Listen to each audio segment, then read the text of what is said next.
I've added a weight. I've welded it on.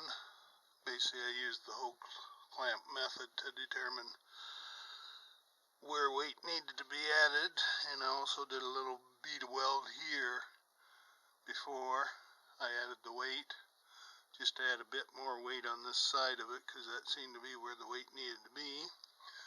And of course, at that time, the weight appeared to need to be pretty well centered, but afterwards it appeared that the weight needed to be more so offset to this direction here, which is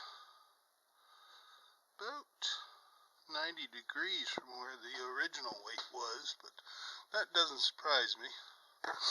But anyhow, we're going to give her a spin at 1180, and I think the results will be nice.